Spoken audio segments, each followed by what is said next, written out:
رسولنا محمد وعلى آله وأصحابه أجمعين. السلام عليكم hurmatli ustozlar, muhtaram mehmonlar, tadbirimiz qatnashchilari.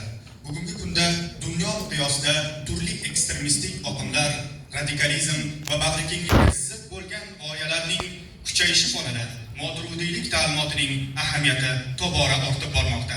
Imom Moturudiy kalom ilmining yetuk namoyandalaridan biri sifatida insonparvarlik, bag'rikenglik, mo'tadillik kabi yuksak g'oyalarni o'z ta'limotining asosi qilib oldi. Muhtaram prezidentimiz Shavkat Mirziyoyev ta'kidlaganlari kabi, Moturudiylik maktabi asrlar davomida turli buzg'unchi g'oyalarga qarshi mardonavor kurash olib borgan va e'tiqod masalasida bag'rikenglik, mo'tadillik hamda ma'rifat timsoliga aylangan. Moturudiylikning asl mohiyati shundaki, u dinimizning asl ahamiyati, ya'ni rahm, shafqat, bag'rikenglik, adolat va to'g'rilik kabi yuksak qadriyatlarni bugungi kun bilan uyg'unlashtirib, insonning har tomonlama kamol topishini ko'zda tutadi. Muhtaram prezidentimiz tashabbuslari bilan 2020-yil 11-avgustdagi qarorga ko'ra Toshkent shahrida Imom Moturudiy xalqaro ilmiy amaliy tadqiqot markazi o'z faoliyatini boshladi va 2025-yilda Samarqand shahrida Imom Moturudiyning 1155 yilliklari munosabati bilan Moturudiylik, bag'rikenglik, mo'tadillik va ma'rifat ta'limoti mavzusida xalqaro ilmiy amaliy konferensiya o'z ishini boshladi. Endi esa Imom Moturudiyning hayotlariga to'xtalamiz. Islom tafakkurining yetuk namoyandalaridan biri bag'rikenglik, mo'tadillik, aqliy va naqliy dalillarga suyanishi bilan nafaqat o'z davrida, balki bugungi kunda ham ahamiyatini yo'qotmagan Imom Abu Mansur Moturudiy hazratlari milodiy 870-yilda Samarqand shahrining Moturid mahallasida tavallud topganlar. Bu kishining to'liq ismlari Muhammad ibn Mahmud al-Maturidi as-Samarqandi. Ba'zi nusxalarda u kishining ismlarida al-Ansori nisbatan beriladi. Bu haqida zamonamizning mashhur Moturidi olimlaridan Said Ahmad Damanhuriy o'zlarining Imom Moturidiyning siratlariga bag'ishlangan Saddul Sug'ur kitobida aytadilarki, Imom Moturidiyning Ansoriy deb nomlanishlarida ikki xil qawl bor.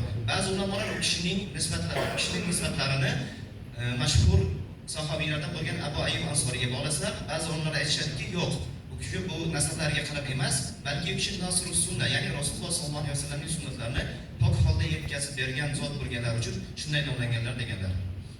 Yoshliklaridan ilm talabida bo'lgan bu zot dastlabki ilmlarni Samarqandda olganlar va ba'zi manbalarda u kishining Buxoroy sharifga kelib ham ilm tahsil qilganlari haqida manbalar ushlaydi. Jumladan o'zlari ham o'zlarining ta'viloti ahli sunna kitoblarining Zuhur surasida ba'zi bir oyatlar tafsirida men bu oyatlarning tafsirini Buxoroy sharifdagi olimlardan eshitganman deb aytib o'tganlar. Imom Moturudiyga ergashmagan hamda u zotni adashgan deya ta'na toshlarini otayotgan hozirgi kundagi ba'zi bir toifalar, yoshlar o'zlarining ota-onalari, qo'shnilari hamda o'zlari o'sgan ushbu mamlakatdagi ko'plab musulmonlarni kofir deya ayblamoqdalar. Vaholanki Rasululloh sollallohu alayhi vasallam o'zlarining hadis shariflarida kim o'zining bir birodarini kofir deydigan bo'lsa, u birodarda agar bu sifat topilmasa, aytgan so'zi o'ziga qaytadi deganlar. Ushbu masalada takfir masalasida eng asosiy nuqta amal iymonning ichiga kiradimi yoki yo'q degan masalaga borib taqaladi.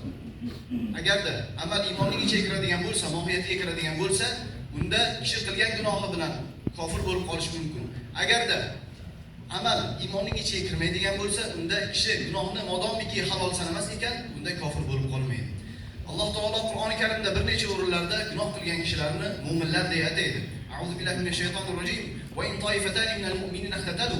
Ya'ni agar mu'minlardan bo'lgan ikki toifa bir-birlari bilan urushsalar deya Alloh taolo urushayotgan ikki toifani ham mu'minlar deb atamoqda. Vaholanki ulardan kamida bittasi bog'lik qilib gunohga kabira qilmoqda. Va boshqa oyatlarda ham Alloh taolo mu'minlarni tavba qilishlikka chaqiradi. Vaholanki musulmonlarning barchalari xatokordirlar. Payg'ambarimiz sollallohu alayhi vasallam bu borada bir necha hadislarni zikr qilganlar. Ushbu ziddiyatli kunlarda murakkab vaziyat bo'lib turgan paytda Moturudiya maktabiga ergashish masalalarning eng to'g'ri yechimi hamda bizning birdamligimizning kaliti va mamlakatimizning taraqqiyotining eng yaxshi yo'li hisoblanadi.